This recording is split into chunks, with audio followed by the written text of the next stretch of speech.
All right. So I recently finished this video game. The game was called Red Dead Redemption 2.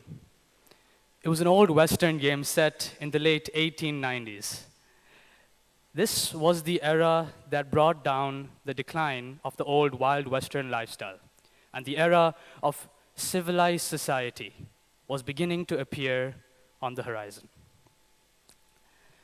Now, to begin, here are some images of the game showcasing its natural beauty and the synonymity with nature of the towns and settlements, which is quite representative of the times in real life as well. I mean, aren't they so easy on the eyes to look at? It is really beautiful.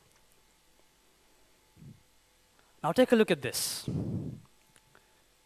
Yeah, believe it or not, this is a screenshot from the very same game. Yeah, I know what you're wondering, where did all the big city pollution mischief come from all of a sudden? But firstly, I want to let you know that I'm not solely basing this off of a video game. This is an accurate representation of what it would have looked like in real life at this time as well. Now back to the point. I mentioned the term civilized society. Well, this is the picture of that civilized society which the people of this time had envisioned and clearly brought to life. The second industrial revolution was upon us, and the lifestyle, which was once so close to nature at its heart and was so seamlessly integrated into it, well, it was beginning to fade away. Now, my point here is that the people of this time saw moving forward, progression and development as moving away from nature, leaving it behind in search of something new. Unfortunately, we didn't just leave it behind alone, but rather we hurt it in the pollutant-emitting factories and all the other decisions we decided to take. We caused much more harm than any good. But by this time, we were far too deep into this progression and development, and so there was no real way that we were going to revert back to the old way of life. So the development and progression kept on going and at an exponentially growing rate. And so did the harm to nature. But whilst all this was happening, somewhere in the mid-1950s, a particular invention was about to be invented. It would spark the next era of human innovation, and it will be the key to unlocking a vast ocean of human potential. In 1954, the first digitally operated and programmable robot was created by George Devil. He named it Unimate. But I hope you caught that. I said the word robot. Now, what exactly does that mean? You see, Unimate laid the foundations for almost all of the modern robotics industry. And as the decades passed by, robots of all different shapes, sizes, and functions were created to help humans move, shape, design, clean, basically almost anything you could program it to do. Almost anything a human can do. At least that was the goal, to get robots to do what we could do and try to make them do it better. So simply put, the purpose or the definition per se of robots is that they mimic life. Life, in this sense, is us, all of us, humans. Janine Benyus said that the people who design our world usually never take a biology class, so they are novices in how the world works. Think about that.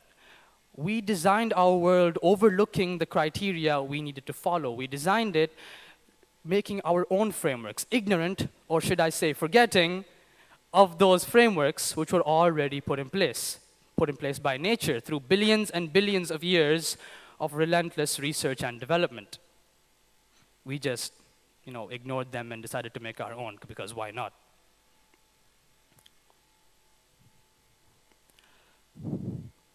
So why don't we look at these frameworks? Why don't we find out what they are, where we can find them? Have we already found them? Are we already using them? You see, this series of questions, this thought process, is what led to the dubbing of the term biomimicry. Now, what exactly does that mean? Well, let's break down the word. Bios means life, and mimesis means imitation, the imitation of life. I think you know where I'm going with this. Simply put, the purpose or the definition, per se, of biomimicry is, you guessed it, to mimic life. However, life, in this sense, is anything but us. Now, isn't that pretty cool, how we managed to successfully create a connection between robotics and biomimicry, in the sense that robots mimic humans, whereas biomimicry is the act of mimicking anything but humans. Now, on that note, is it not a fair question to pose that, why don't we combine the two? Why don't we get robots to biomimic? Why don't we get robots to mimic the natural world around us, not just try to emulate us? To that, you may say, Hazim, why?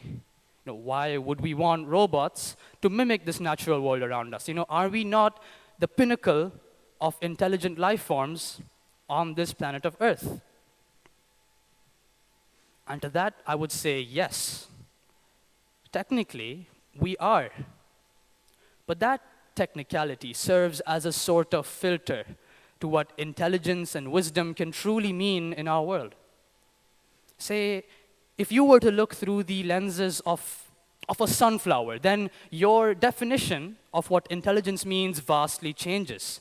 If you were a sunflower, then to be intelligent would not mean knowing how to do algebra or knowing how to do your taxes. If you were a sunflower, to be intelligent would be knowing how to track the sun's movements as it goes from east to west, to know how to attract as many pollinators to you as possible. Except the sunflower already does that. It does that with a mathematically proven beautiful face, just like mine, hopefully, at least. You see, behind me is the golden ratio, the ratio of all things beautiful. Essentially, for example, if a person's face were to align with the golden ratio, that person would be considered mathematically beautiful. Hopefully, we are all that person. And the sunflower was able to match itself with this ratio through simply existing and evolving on this planet. Now, isn't that amazing? Isn't that genius? Isn't that intelligent?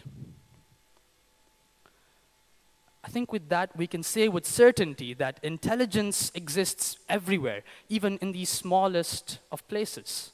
And to be intelligent can mean a whole host of different things, depends on who you are.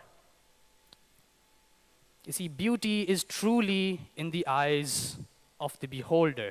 Whether if you were a sunflower, those eyes would be of a bee, and whether if you were a human, those eyes would be of a potential romantic partner. But that is a topic for another day. But then you may say, Hazim, that is, after all, only one example. So I think I'm obliged to say, here are some more examples. In the field of soft robotics, nature's adaptability has inspired engineers. Take a look at the octopus with its soft body being able to maneuver and slide into tight spaces. Imagine robots mimicking this in search and rescue scenarios, being able to slide in between the cracks and debris, reaching victims where humans could never, because of how dangerous it would be. This could quite literally save lives. Isn't that cool? Here's another one. I'm pretty sure most of you have heard of the term strength in numbers. Well, nature's power in numbers inspires us too. Think of the coordinated dances of fish and ants, how they almost instinctively work together in a perfectly choreographed group. Swarm intelligence, mimicked by artificial intelligence, allows us to create multiple autonomous agents, in this case robots, which seamlessly work together, being able to solve problems far beyond the capability of what a single robot could ever do. The uses of this range from wide area search and rescue. I mean, imagine a bunch of drones working together to scan a wide area, looking for victims, and then sending those signals to those octopus bots to go and save them. It ranges from that to simply automating a warehouse. The possibilities of this tech are truly endless. You see, the thing you need to understand with all this is that nature is brimming. No, it's overflowing with ideas and solutions out there just waiting to be discovered. And seeking these out can only and will only result in a win-win situation for us and the environment. And on top of that, getting robots to mimic these ideas and solutions opens up a colossal amount of possibilities for our species to progress into the next era of evolution, creating more adaptable, effective, and resilient solutions to the problems and headaches we've so nicely given ourselves. Janine Benyus, once again, reminds us of a profound truth in that all our inventions have already appeared in nature in a more elegant form and at less cost to the planet. I mean, isn't that the exact criteria we need for our solutions? Imagine the potential that's out there yearning to be found, just waiting. Doesn't that make you want to go out there and find these solutions right now? Right now. We need to go out there and find these ideas right now. Because what if I told you that right now, we are standing at a critical juncture in the history of our species, in the history of our world, at the zenith of an extinction crisis. Sadly, that is our reality. Right now, species are going extinct at a rate 10,000 times higher than what they normally should be. Right now, 1 million species are treading the fine line of being no more. The culprit of said extinction? I'd like you to take a wild guess. You see, species, or every single species that we lose is a library burned. It is 1 billion years of innovation vanished, gone into thin air, before we ever got the chance to study them, to potentially mimic them, to potentially have created a way to prevent them from disappearing. I mean, isn't it about time we stop searching blindly and turn to nature's wisdom? I mean, what do we really have to lose at this point? Isn't it about time we begin to collaborate, not dominate, to find solutions for a future which, in fact, we all share? Thank you.